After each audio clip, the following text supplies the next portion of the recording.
నేను మెదక్ సెక్షన్ నుంచి వచ్చిన. అదే విధంగా ఈ యొక్క ధర్నా కార్యక్రమం ప్రతి సెక్షన్ నుండి ప్రతి సర్కిల్ నుండి అధిక సంఖ్యలో వచ్చేసిన మా యొక్క కార్మికులందరికీ నా యొక్క శుభవందనలు. ఎందుకంటే మాకు ఈ పిఆర్సీ అనేది ప్రతి 4 సంవత్సరాలకోసారి తప్పనిసరిగా వస్తుంది.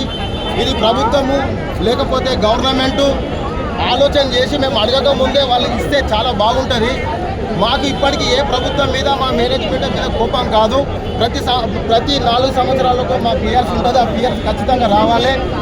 అన్ని సెక్షన్లో ఒకే సబ్ స్టేషన్లో ఇద్దరు ఆపరేటర్లు మాత్రమే చేస్తారు. ఆపరేటర్ల కొరత ఉన్నది, జూనియర్ లైన్మెన్ల కొరత ఉన్నది. సెక్షన్లలో చాలా ఇబ్బంది ఉన్నది.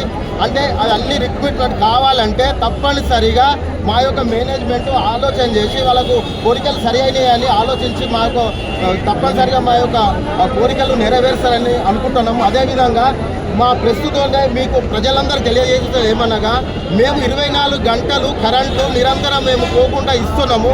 మమ్మల్ని కూడా గమనించి ఆలోచించి ప్రభుత్వం అయినా మా అధికారులైనా ఆలోచన చేసి వెంటనే మా యొక్క పిఆర్సీ ఈపీఎఫ్ టు జీపీఎఫ్ అయితే నేను ఈ ఈయూడబ్ల్యూ నుంచి వచ్చిన అంటే 89 మా యొక్క డిమాండ్ ఏంటంటే ఈపీఎఫ్ టు జీపీఎఫ్ తప్పనిసరి అమలు కావాలి.